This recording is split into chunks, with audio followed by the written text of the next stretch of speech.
with all the big calls on all the big races. Welcome back to What a Shout. Myself, Dave Orton, thrilled to be alongside you once again out there filmed in the capital somewhere on a Friday morning.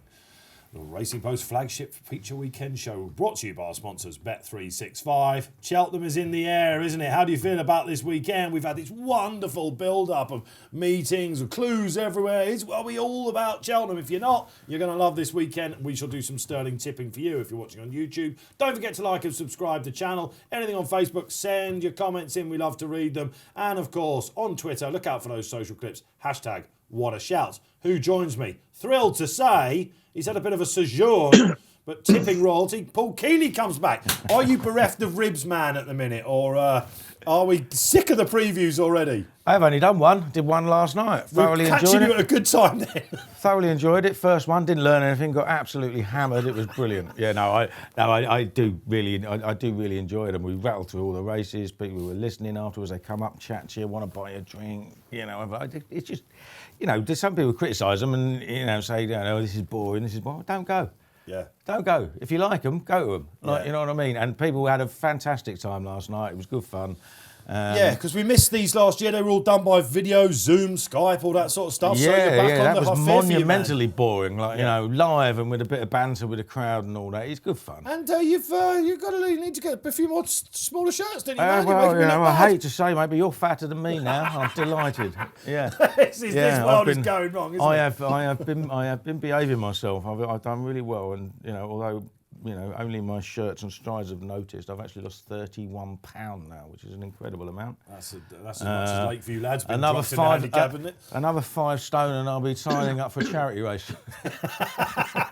You heard it here first. Pat Cooney from our sponsors Bet365 can organise that one, Pat.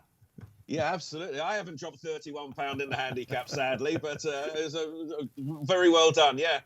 No, absolutely. I think, unfortunately, we're carrying overweight, Pat, aren't we? Something to look forward to. Listen, Cheltenham is in the air, but so much coming up this weekend. Let's get a look at what's coming up at the show for you then. I have a lovely chat, I'm delighted to tell you, with Queen of Cheltenham herself, Henrietta Knight, jumps on the line. We talk everything past, present, and of course Cheltenham. Don't miss that. We've got some 5 massive race previews for you. Huge weekend for Bet365. It's Morebattle weekend on a sterling Kelso card. So much improved over the last couple of years. And those all-important weekend winners. Well, it's a very warm What a Shout debutante coming your way this Friday. With Cheltenham in the air, we are joined by Racing Royalty. Let's go to West Lothian, shall we? Henrietta Knight joins us down the line on Skype. Good morning, Hen. Morning.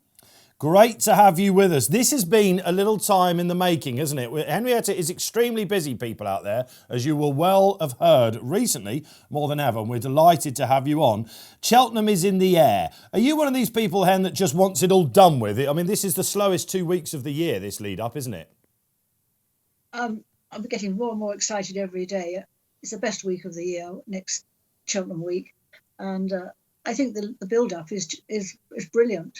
Hen, what did you do last year in lockdown? I mean, how did you find it all? It was a very bizarre time, wasn't it? I suppose it was the same for me as it was for everybody. We had to rely on watching everything on the telephones and the television. We couldn't do anything. Had to suffer people like me, unfortunately. Well, obviously, we associate you with Cheltenham, and the last triple Gold Cup winner, best mate. That was when I got into racing, that's for sure. In fact, Hen, I'm going to annoy you a little bit. Everyone remembers their first Cheltenham winner, I think, and my first was a horse called Sausalito Bay. Very charming town near San Francisco in America for a lot of tourists, but also Noel Meads, one of his last Cheltenham winners, who also beat Best Mate when he went for the Supreme. Lots was said about that, but we know what happened afterwards. That was some tale, wasn't it? That was some time, yes. I think, Hen, it's fair to say that you got a lot of stick, didn't you, for wrapping up the Triple Gold Cup winner in what people call cotton wool. But you used to have a very set programme for him, didn't you? You know, it would be King George, win, Leopardstown, win, or second if beef or salmon might have had something to do with it, our viewers might say, and then straight on to the Gold Cup. You got a lot of pelters for that, didn't you? We did have a few runs before the Gold Cup, before the King George, and before Leopardstown. We usually went to Exeter for the Holden Gold Cup, and 2 years we went to the Peterborough Chase. But we did get a lot of stick for wrapping him up after Christmas because we kept him in cotton wool through January and February, waiting for March. And so how does it make you feel when you see the likes of Album Photo, himself a dual Gold Cup winner, trying to go and do a Corto Star and regain the Gold Cup this year? Once again, just the one run. I think he's still a very good horse, Album Photo, and I think he will run very well this year. I think Willie's very clever with him. He's obviously not the easiest horse to train, or else he probably would have come out more often, because Willie's horses do run. And he has singled him out as one that just needs very few races. They thought about trying to get him out. Apparently it took quite a bit of time to get fit. Let's go to Cheltenham then. Of course, we remember the great horses that you've had over the years. Edredon Blur would be the other one. Possibly the greatest champion chase excitement-wise of all time, when he nutted a direct route on the line. That was absolutely unbelievable. And a horse that you stretched out to win a King George as well. Let's talk about the champion chase, shall we, Hen? I mean, what do you make of Shishkin then and Energamine? These are two absolute worldies, aren't they? And also, Hen, this temptation to just keep them to the 2-mile route. What do you think about horses just sticking very much to certain distances now, unlike old Edredon Blur? Well, I think if they're very good at a certain distance, there's no point in changing it if they're going to have a chance of winning the top races. Why would you change a winning formula? But as they get older, sometimes they get slower. And that's what happened with Edredon Blur. He got slower with age and he won, I think it was the King George when he was 12. Just shows, that we all fade a bit when we get older, and he hadn't quite the same speed. I suppose it's all got to do with trends, hasn't it, and all that sort of stuff. Of course, Hen, you've been in the news recently. Our own Scott Burton managed to get a word with you a couple of weeks back now, and it's fair to say you ruffled a few feathers. Our own Richie Forrestal said Henrietta threw a mischievous grenade into the pot the other day when you suggested that the Irish do it better than the English. It's quite easy to say that, of course, after a 23-5 drubbing last year. Are you expecting, first and foremost, Hen, this to be an other whitewash for the Irish? I do think the Irish have a very strong hand again. I don't necessarily think I said the Irish do it better. I think it was possibly wrongly portrayed. What I meant was that the Irish probably have better facilities to bring the horses on to win these championship races, and they're possibly better equipped in Ireland with all the races and the training facilities before they come to Cheltenham. That's interesting. I mean, and surely a lot of it's got to do with prize money, though, Hen, hasn't it? Some of the biggest owners, see Shively Park, of course, amazingly, a couple of years ago, going over to Ireland. It must have something to do with that lesser racing over there. Do you think, obviously, we've got too much racing? We had Gary Moore, one of the longest holding licence holders currently in the game at the moment. He said we're overcomplicating it with these smaller fields. He said if the horses aren't right, the ground and all that sort of stuff. But surely we've diluted the racing programme, haven't we? I think it's a shame that we have such small fields over here because it's not competitive. And I think competitive racing is so important, not only for the horses, but for the public. And, that's what happens in Ireland. You get the bigger races and the horses learn to be competitive and really race from the start. And then they come over here and they're not overphased by huge fields at Cheltenham, where some of the horses here may only have been in a novice chase with 2 or 3 runners. Imagine, suddenly being thrown in the deep end and they wonder where to swim. Yeah, it's that is certainly seems to be a massive problem over here. I suppose that the Irish might counter that when they have a novice chase over there are 3 races in one, aren't there? There's those that want to win it and those that want to educate themselves. But it does seem a bit of a mess at the moment. Have you been approached by the BHA and the powers that be for this jumps review panel, Hen, by any chance? No, not been approached at all. No, probably a bit too radical. Yes, I think so. Right then, Hen, the meeting starts with a bang, doesn't it? And of course, 2 British horses for your neighbour, Nicky Henderson, Constitution Hill and John Bon. We don't know what Willie's going to run, but could they be the types? You must be fans of them. Could they just keep it at home 1-0? What could set the rhetoric for the week for Britain? Constitution Hill very much impresses me. I think he's a fine big horse and he seems to just have a good temperament, and I think he will take the big time well because he appears to be unfazed by too much excitement. And he's a monster of a horse. He's a lovely, lovely horse, and I think he would run very well. But I do think the Irish have got a very strong hand yet again. John Bon is not, I shouldn't probably be saying it, but he's not so much my favourite horse because I think he's a bit more highly strung, and I think you have to have a reasonably level temperament for Cheltenham. And I'm just wondering whether he will be affected by all the crowds and the hype beforehand. A horse I like particularly, I like Dysart Dynamo of Willie Mullins's. I think he's a tough horse, and he really seems to gallop and just have a good attitude. But it's a very strong race. These races, these Supremes can tend to be won by the front. You get the feeling that they might point him off and go. But of course, Willie being Willie, we probably won't know until the Sunday exactly who's turning up where, will we? The Novice Chase division is something that I really want to tap into, Hen, if you don't mind. We've got 3, maybe 4 absolute worldies for the future ahead.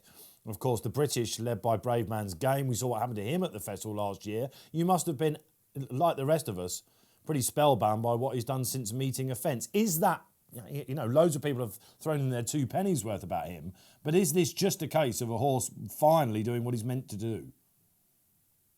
I mean, he's got a lovely style of jumping, Brave Man's Game, and I'm sure he will run a very big race.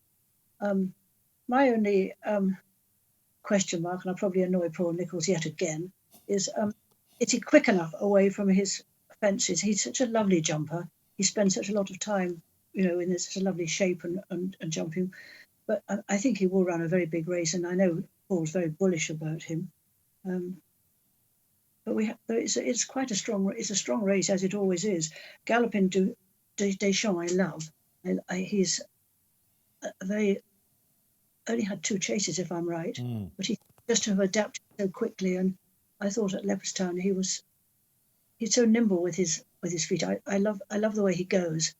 And for once, he's not an Irish-bred horse; he's a French-bred horse, and he didn't come up through the point-to-point route. But he's a horse I like very much. Last year at Cheltenham, he was mighty impressive, wasn't he, in the Martin Pipe? And he obviously likes the course, and he's got every chance. The other horse that likes the course, of course, was Bob Ollinger, who made that hill look like it was actually going down, didn't it, when he ran away with the Ballymore? What have you made of him so far? This is going to be one of the great clashes of the week, of course. I sense you're favouring Willie to come out on top. I think Bob Ollinger will go for the 2.5, won't he? I've got a feeling they might take each other on. It looks that way. Again, this is Willie. We don't really know until nearer the time and seeing how they travel. But if it does seem they're oozing so much confidence at Close Sutton that they want to have a crack at Bob. Possibly, yes. But I think Bob Ollinger's a superb horse, and he came through the point-to-point route, but he does obviously stay the 3 miles. But I sort of heard that he was more likely to go for the 2.5 for the Turner's Novices Chase. I'm not sure if that's right or wrong. It does seem a bit of a muddling division, that, doesn't it? You mentioned the Irish point-to-point scene, Hen. It just, you know, we know how strong this has been. Yourself, before you came under rules, you trained 100 or so point-to-point winners. What do you make of the British point-to-point scene at the moment, Hen? Of course, Energamine, who faces off against Shishkin, ding-ding round 2 there, he came from Tom Lacey's yard. That's right, and he won a point-to-point at Lark Hill. English point-to-pointer. On the whole, you see, I think they have more opportunities in Ireland. There's more point-to-points, and most of the horses that run in the point-to-points are then offered for sale, and they go on to run under rules. Still in England, a lot of the point-to-point horses stay in the yards they're trained in, and people just love having point-to-pointers and keeping their point-to-pointers. It's not a sales ground, the point-to-point scene in England, whereas in Ireland it is. You sense that the likes of Charlie Post and some younger chaps and lasses out there are trying to change that, don't you? So we'll see how that goes. Hen, let's talk about the Champion Chase then. Obviously, as I've mentioned, Edredon Bleu, possibly the greatest finish in Champion Chase ever seen. Who are you expecting to come out on top? Do you just think that Shishkin will justify odds on? As it gets closer, a lot of people thinking he's getting skinnier by the minute. There was a whisker between them, really, at Ascot, wasn't there? It was a fantastic race. I really hope Shishkin wins, because I'm a big supporter of Shishkin. But, I mean, it's going to be a great race. Will Chacun Poursois go for that one? He will.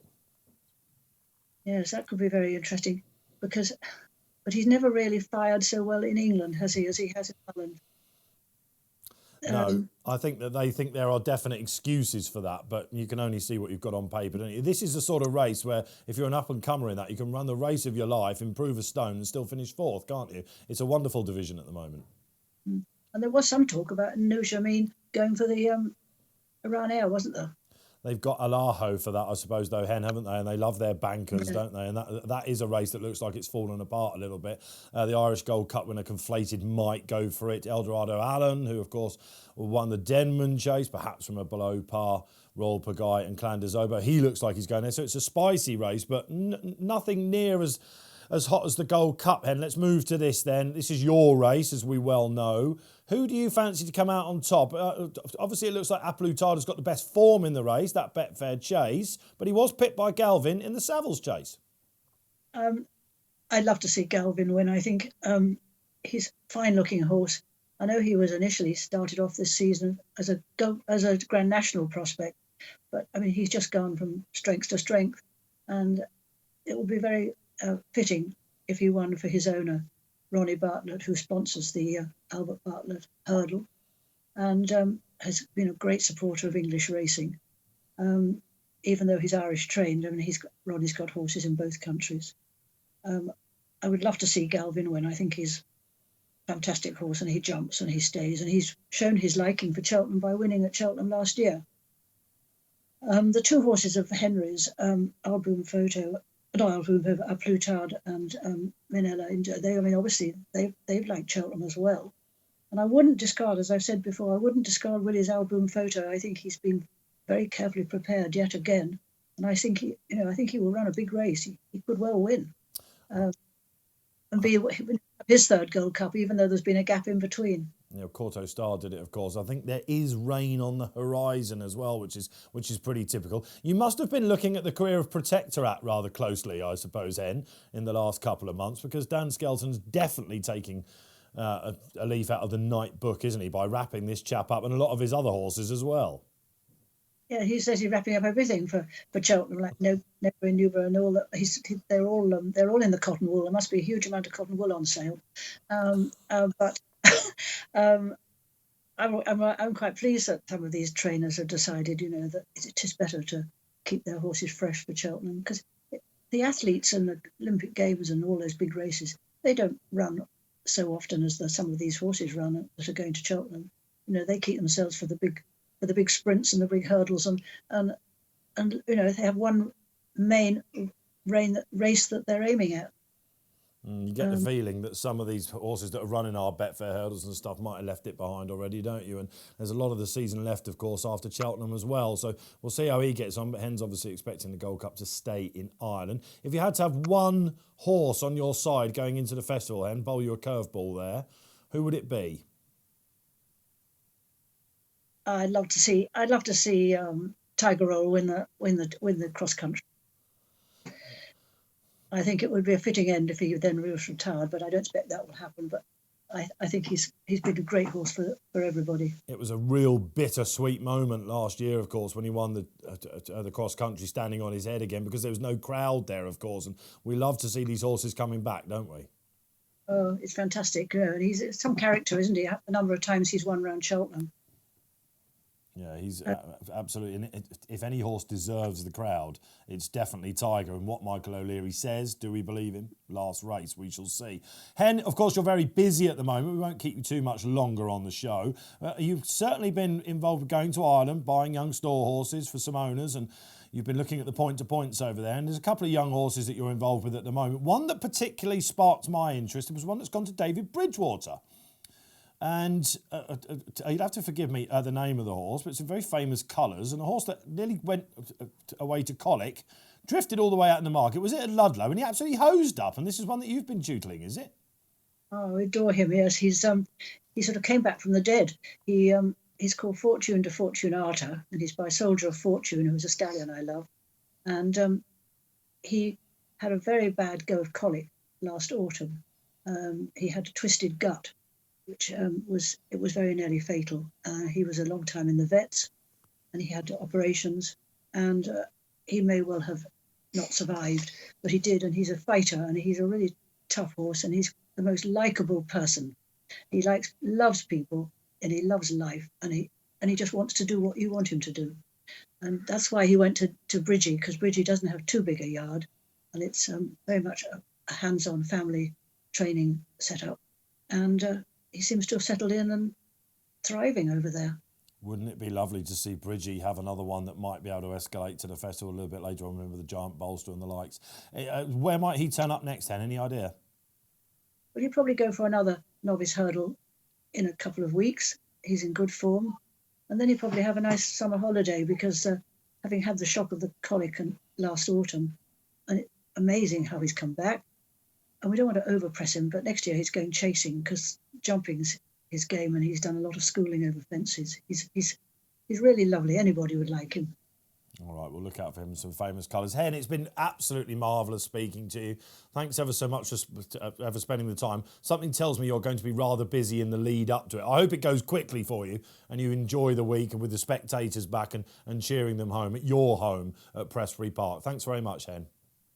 I hope you enjoy it too. Thank you for having me on. There we are then, the Queen of Cheltenham. Hope you enjoyed that. I certainly did. She's been in the news recently, Kill. Scott Burton, our very own Scotty, French correspondent, but he's kept himself busy by getting a few lines out of Henrietta. Then everyone wanted a piece of her. Well, yeah. I mean, if you say something like that and it's taken one way or the other, you're going to get that sort of reaction, aren't you? I mean, it's nonsense, isn't it? I mean, all that's happened is the power, the balance of power has shifted towards Ireland. Now, Ireland has, for a long while, had many of the big owners, and a lot of the time they had the horses over here. No prize money over here compared to Ireland now. I mean, it's quite, and these big trainers. I mean, you'll never get two more powerful trainers than Gordon Elliott and Willie Mullins. Obviously, they're going to have 20% of the runners at Cheltenham between them. Yeah. Judging by 60 and 55 or whatever they're talking about.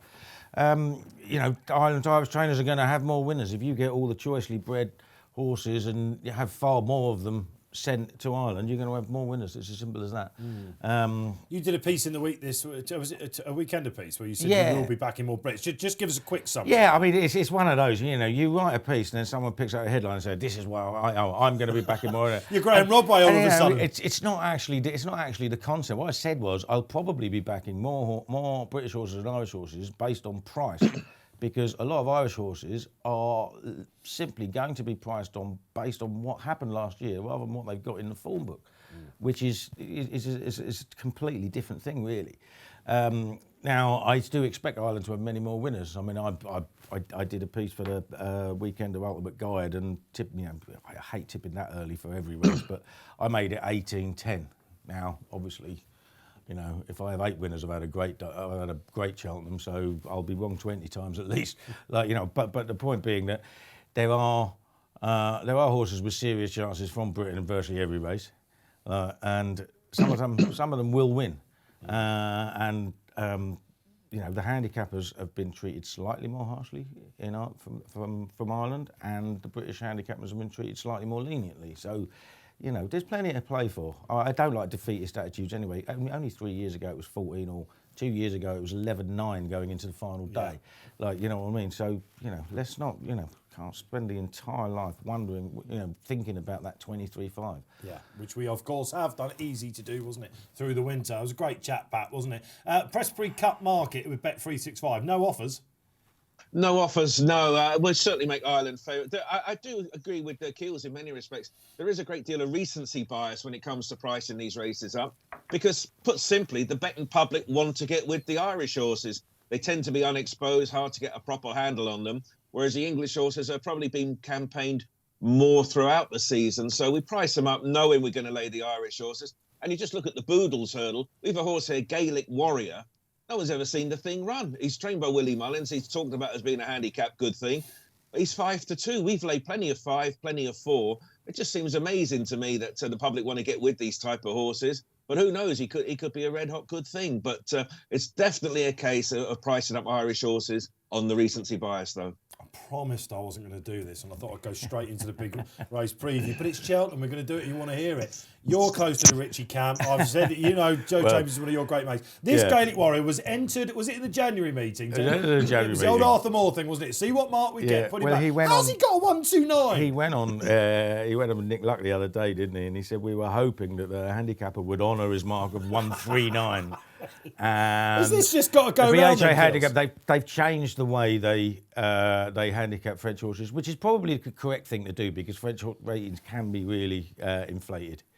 Like, you know, so especially for 3-year-olds. I mean, they've got one that on the old way that they do it would be rated 165. Which Is means, this unsinkable boxer stuff here? well, there's a certain, he certainly shows them that he's better than 129. And I said I messaged Joe the other day after we'd been on with Nick Luck, and I said, "You're doing your best to make this horse odds on, aren't you?" And he said, "Wait till the preview season's over." So because he's going to be doing a couple of them. All right. So listen. yes, he's well fancied. Put it that way. I'm not going to back a fight with 2 shot in a 24-runner handicap, but I mean, he's a lot better than 129 by all accounts.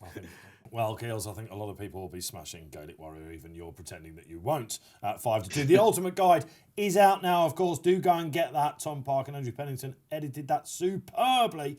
Unmissable stuff. All there for you in Friday's paper, of course. And Pat, it's all about Kelso for you this weekend. Talk about ultimate stuff. When did Bet365 get involved with this card? It's a real good feel-good factor about this, just on the eve of the big festival. Yeah, absolutely. We first sponsored it a year ago. Sadly, there were no crowds, of course. So, but it was a wonderful day's racing. Cloth Cap won impressively. He became Grand National favourite as a result. The Shunter won the race, landed a huge gamble, and went on to cop the £100,000 bonus by winning at Cheltenham. So it's a real strong card, and we've got the kind of races we were hoping for. Really, plenty of talented horses on show. Whether they rock up either at Cheltenham or Aintree or go on to Punchestown throughout the rest of the season. It's a real good quality card. It's my first time at Kelso, so it's a 4-hour drive door to door. So I'm sure when I get there, I'll have a thoroughly good time. All right, if anyone does need to find the way, just get involved with Pat. He'll have the same details waiting for. It's a brutal journey, I hear. Some card, though, we'll talk about the Irish representation a little bit later on, perhaps a lack of it over there. But the 132 is the Grade 2 Premier Novices Hurdle, won by My Drogo last year, of course, who went on to follow up at Aintree, unfortunately out for the season. But that's the calibre of horse you might be looking for. Who's hot in the market? Yeah, the favourite for this race, Dave, is Richmond Lake, trained by Donald McCain, Brian Hughes aboard. And he's got decent form. He made John Bond work hard at Haydock last time out, and that was over just shy of 2 miles, and he's probably better over further. This is 2 miles too, so in many respects, he's a legitimate favourite on the form book, and he was beaten by North Lodge, who reopposes him on Saturday, and he's a few pound better off at the weights. He's gone forward since then, as has North Lodge. So he's favourite, Richmond Lake. He could have had an entry in the Morebattle Hurdle as well, but connections are gone here. Leading claims, but there are 3 unbeaten horses in opposition to him in 2nd, 3rd and 4th in the market. North Lodge, Bold Endeavour, and Sherlock Jack as well. So it's going to be a tough old race. It's hard to get proper feel of the lines of forms here, really, but Richmond Lake made John Bond work hard. That reads well in the overall context, though. Okay, let's start off with him then. Trevor Hemmings, the late Trevor Hemmings colours, we saw Cloth Cap. He says this is a meeting that he does do well at. He probably imagined this would have been the long-term plan for this guy, but he sort of had it all his own way up front, didn't he? Are you thinking this is a bit of a skinny one? I think it's a good race. I mean, if you take, North Lodge is the highest rated horse in the race, but he's got his penalty. If you build that in, I think on adjusted ratings, there's no more than £5 between 7 and the 9 runners. So I mean, it's a tight little heat. I think Richmond Lake. I think a lot of people who back John Bond for the Supreme want him to win, and I think he might be priced as short as he is because of that. Now, John Bond's form from his Ascot run worked out really well. The 3rd and the 5th finished 2nd and 6th in the Betfair Hurdle, but that was run at a cruel. And this is the race that's the real race that John Bond has had, if you know what I mean. A decent pace, he had to work. So you're going to be hoping that Richmond Lake comes out and win, and he might do. He's a good horse, but this is a good race. I don't think it's a race that should have a favourite as short as 2-1. So where are we going? I'm half looking at Bold Endeavour. Ditto. Right, he just looked really good at Wetherby last time. Now we've no idea what the form is really worth. I think RPRs gave him 138, which was a massive jump up from his other wins. But he did look really good. Laura Morgan is flying, 7 from 16, I think it is in the last couple of weeks, and she might have a decent horse on her hand. This race is not really a pointer for Cheltenham, other than the collateral form with it, where John Bond is concerned, but. 5 of the last 6 winners went on to finish in the first 4 in graded company at Aintree afterwards. Yes. You tend to think that's where Bold Endeavour might be heading, don't you? Yeah. North Lodge, if you remember when he won at Cheltenham, he beat Balco Coast. A lot of people will be hoping to see that form, Frank, because he's a bit of a buzzer for one of the handicaps. Yeah, there were no hurdles, were there? And it was a little bit. He sort of won the sprint for home, didn't he? Lovely horse. Yeah, he did. Yeah, he did. Yeah, but, he's only won twice in his life. He's unbeaten. And it was a good run. Balco Coastal is well regarded. He's going to be one of the favourites probably for the county hurdle now that he's missed the Morebattle that he was entered for. So there's another line. And then we've got the complete unknown from last year's winning stable, Charlotte Jack. Now, the level of his form, we cannot rate it as high as some of these, but he did it really easily at Wetherby last time. He's been winning on the bridle, On the bridle, he comes in with the same profile as my Drogo, having been unbeaten in 2 starts over hurdles. OK, he didn't run in a bumper, but he's won his sole point, so he's 3 from 3. What do we know about him? Nothing, but he could be anything. Big stable, big colours, and a horse that's unbeaten. So look, lots of bubbles might be burst. I'm with Kills though, Bold Endeavour. Laura Morgan, a trainer really making a name for himself, plotting her horses. Could this be the one to take her to the next level? 150 at Newbury. It is the Greatwood Gold Cup. Really long established handicap this, usually a Paul Nicholls benefit. I must say I've come down on Nicholls horse. I thought Tamarok to Mathan would be the one. Mate, I am just devastated about this. I wrote a piece on Monday night for the weekend saying what a great bet Tamarok to Mathan was. He was 16-1. And then on Tuesday morning I got up and I had one final look at the weather forecast and it said like an inch upwards of rain for Newbury. And this horse does not want it bottomless, and it was already good at soft in places. And I ripped it up, started again, and then by Wednesday night, they're forecasting little more than a trickle. It's drying up, isn't it? And, well, a going stick reading of 5.5 this morning is heading towards good at soft. That is fine for him. Now, he looked a really good novice last season. He won 2 of his first 3. He was second to Shishkin on soft ground at Kempton when not given the hardest of rides, and then it all went pear-shaped. He was only 13-8 of levels with All Mankind. He's rated 164 at Ayr, and the entire Nicholls team was stuck on a motorway for ages going up to Ayr, and they all ran badly there. So ruled that out. What happened in the Old Rome Chase, I do not know, but he went for a wind up 4 days later.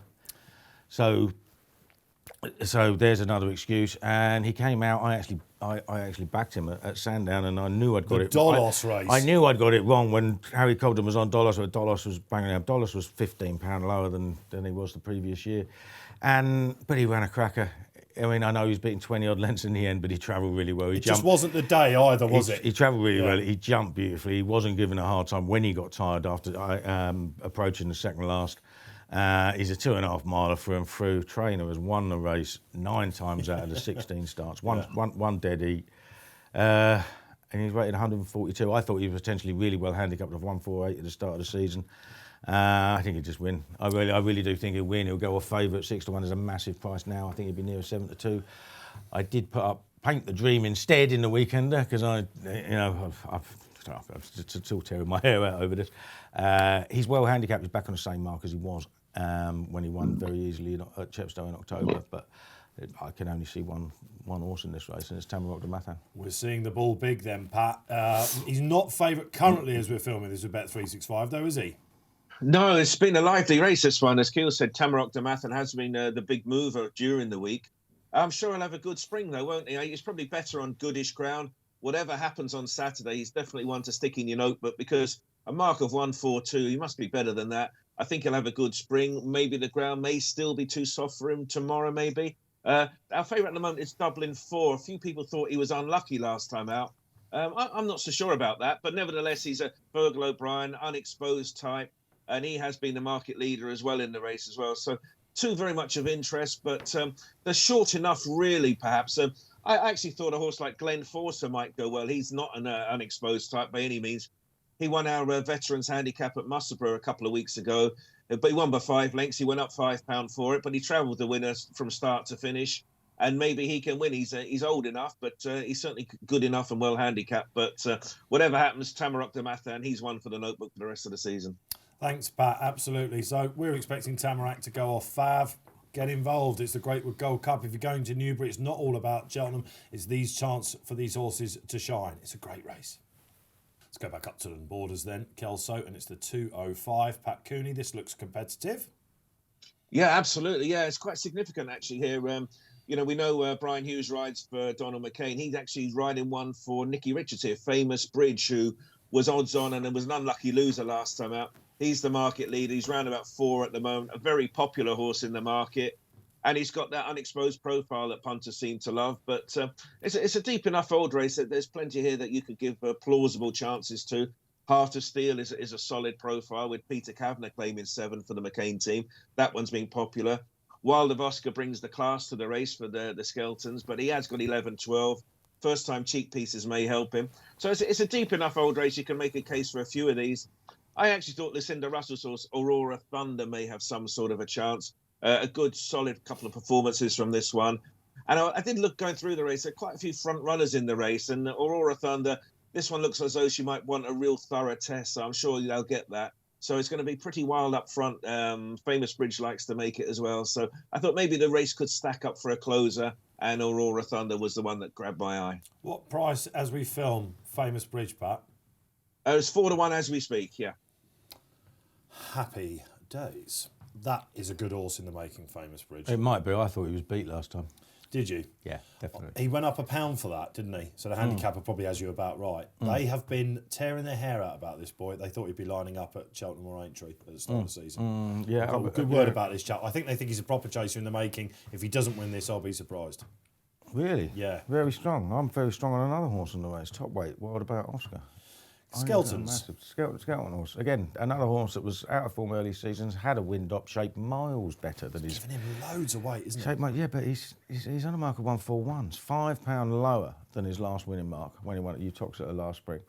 And he's only £5 higher than when toying with the Glancing Queen at Exeter on heavy ground last season. They've had a stack of rain overnight, soft heavy in places there now. He gets first-time cheek pieces. Skelton targets this meeting. I think he's got a massive chance. I think Famous Bridge is a little bit overrated.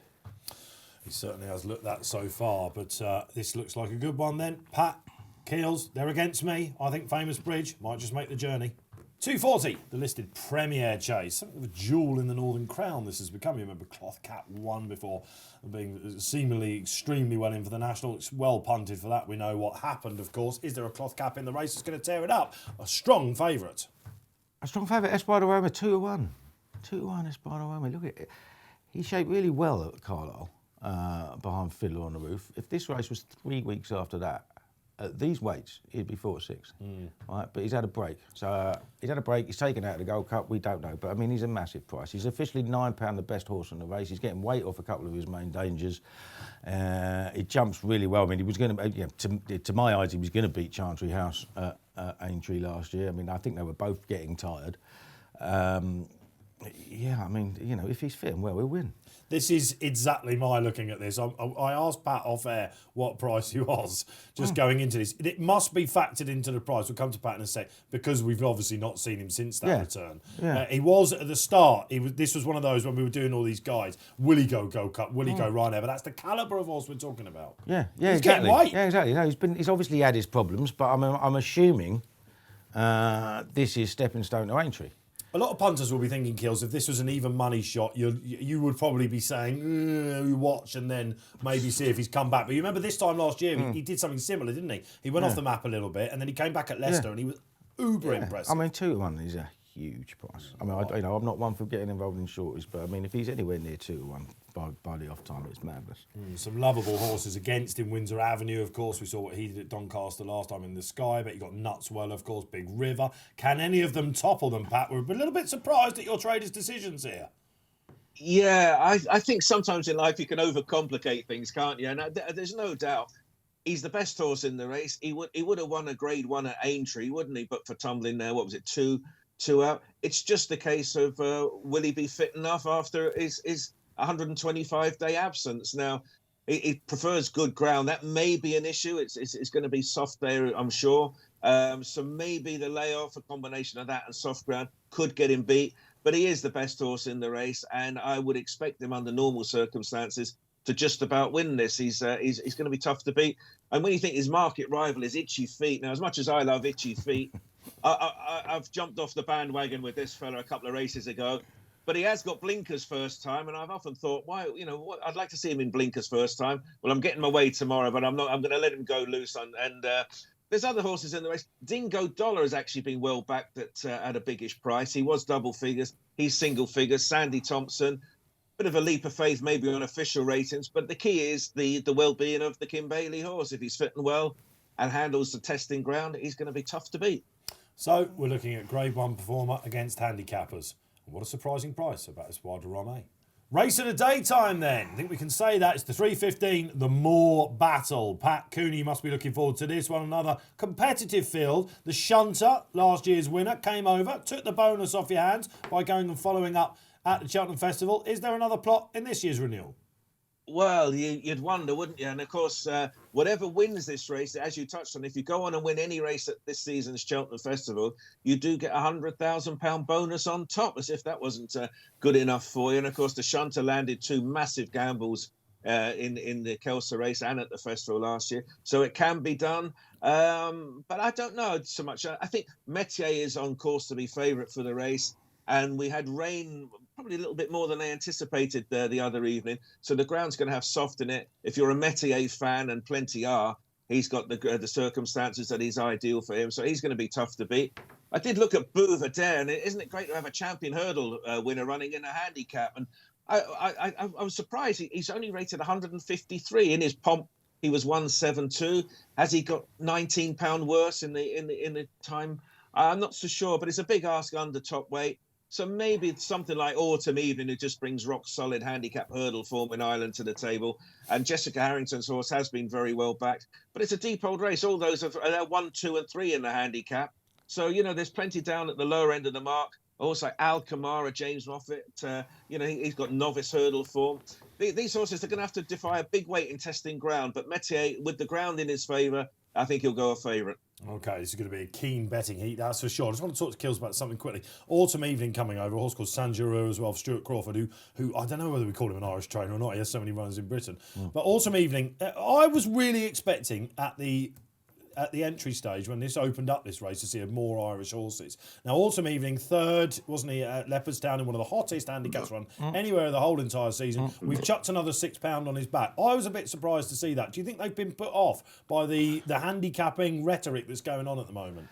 Yeah, I mean, it's hard to say. I mean, for years the Irish have moaned about how they get treated at Cheltenham, and for years they've come over and won all the races. They haven't done that well outside of Cheltenham this season. So it's a case of wait and see. I thought that £6 was stiff enough. Same. He cruised through the Leopardstown race, and I think they'll probably be a bit more patient this time. But yeah, they probably will be. I prefer the other one though, Saint Giroux. So do I. I really will. First of all, we'll talk about Metier.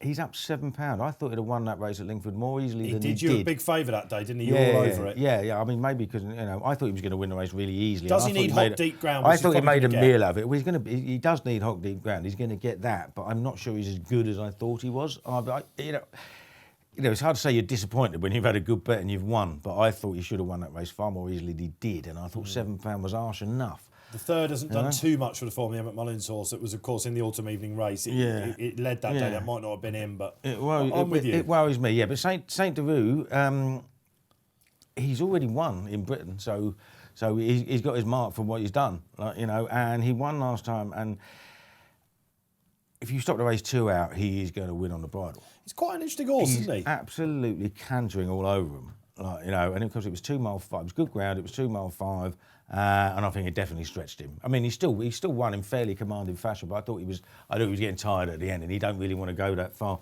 And you look back to his form with Gordon Elliott, obviously moved by Simon Meniere and Isaac Swade last season. He was third in the Ladbrokes hurdle at Leopardstown, and he was behind Drop the Anchor, who everybody seems to fancy for the Coral Cup this year. Big eye catcher. And the fourth was Wild West Cork Wildway, that's what it was called, who I actually quite like for one of the handicap chases, the Plate this year. That's a really, really strong piece of form. That was 2 mile. That was soft ground. The horse is a traveller. He's placed in a Fred Winter as well. Isn't he? Yeah, exactly. So he's got some decent form to his name. I think I backed him in that Fred Winter actually. But was it behind Aramax? Yeah, I think it was. Yeah. I was all over Saint Denis. DJ was all over Aramax. Yeah, and he got one up on me. Yeah, but if there's a bonus hunter in there, I just thought it might be him with that Cheltenham form in the bag. Yeah, he could be. He's certainly got Cheltenham form in the bag, and he's got entries as well. So yeah, it could be. But I mean, I think he's only £3 higher than that Kelso win. And like I said, if you stopped it 2 furlongs out, he's winning much more easily than he did. And the drop back and trip won't bother him, and the soft ground won't bother him either. Lots to like. Let's have a quick word about Bouvier. Great to see him back. Obviously, he's not got the ones next to his name now, and he was beaten first time out last season. Love him, and he handles any ground. He was beaten first time out last season. We don't know how good he is, but he was still, he still wasn't beaten far. Not ideal ground for him, you'd imagine. Well, he's won on heavy ground. But first time he's out, gone for first time out. Nicky Henderson's a bit quiet at the moment. Oh, don't. Lots of murmurs there. Too, you know what I mean? It's you don't want this happening at this time, heading into Cheltenham. But I mean, I'm sure things will be okay. The other thing about it is, of course, is that in the weeks running up to it, he's not running his stars. You know what I mean? So yes, the strike rate is going to dip quite dramatically because he's just running everything that isn't good enough. You know what I mean? To go to Cheltenham, and therefore, handicappers aren't that well handicapped. You know what I mean? And he's not running the really good horses. So don't worry too much about it. This is a stepping stone, surely, towards Aintree again. And I don't know. I'd love to see him win. I'd certainly shout him home because he's a lovely horse, isn't he? And it's great to see him on the racetrack. Yeah, great to have one of the champions back then. Who's going to come out champion in the Morebattle? Myself and Keels think it will be Sandaroo. Let's get some weekend winners for you. If you watch that chat with Henrietta Knight, she pretty much napped Tiger Roll, didn't she, in the cross-country chase? One for Cheltenham for you. But more pressingly, in the last race at Newbury, 4:47. I've got that right. Captain Destiny goes into bumper. Very unlike me to nap a bumper horse, but Paul Nicholls' horses were terribly out of form. This bloke badly needed it behind a very good horse called Authorised Speed of Gary Moores, who hosed up that day. He's come on leaps and bounds, I think, and he will win the bumper for Paul Nicholls, says Dave Orton. Paul Kealy. Oh, well done. Never even heard of him. I don't tend to look at bumpers. You will now. I've only got eyes for Tamarack du Mathan in the Greatwood at 150 at Newbury. A Paul Nicholls double so far. Could it be a treble? Pat Cooney. He's going to Lingfield, isn't he? Go on. No, Wolverhampton. Well, I'm going to be at Kelso, so I thought it would be remiss of me not to have a close look at the Kelso card. And I think I might have one. The 3:43 Dubai Days, trained by Nick Alexander, who trains in Perth, I think. So Scottish trainer having a runner in a Scottish race, so it's a big thing for them up there. And this fella, you can forget last time he was hampered, he unseated very early on the race. His overall profile reads very well. Bottom weight, testing ground, 2 miles 1, ticks an awful lot of boxes. So a big local winner. I'll be having my tartan hat on and I'll be roaring him up the running as well. There's an image. All right, there is the business end of the show, your weekend naps. Well, that's all we've got time for on this weekend's What a Shout. Penultimate one before Cheltenham. We'll be back next week, looking at, of course, Imperial Cups and all that. But for now, it's about the Greatwood. You're going for Goldie, going this weekend, or? No, quiet weekend. It all gets very busy next week. I will be seeing you on Sunday, won't we? Previews. We're doing the big racing post preview on Sunday, and then I've got previews on Monday, Tuesday, Wednesday, Thursday. Okay, gravy train, all that. Call it whatever you want, but I don't mind. Punters love it. And then I'm going down to Cheltenham on the Sunday. Yes, indeed. And if he makes it back, it will be a miracle. It's delighted to have No, I won't be drinking down there. I won't be drinking. The drinking gets done beforehand. You can behave yourself. Mm-hmm.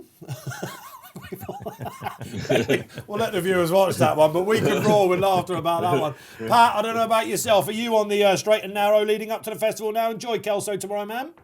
Yeah, well, I think the lie detector just exploded in the background there, didn't it? I can imagine loads of people saying, look, there's Kealy with a pint, all over Twitter. 31 pounds heavier come next watch out. Yeah, well, why do you think? I've been in training for this, haven't I? Absolutely. All right, Pat. Yeah, listen, enjoy it, man. It's a great day for Bet365.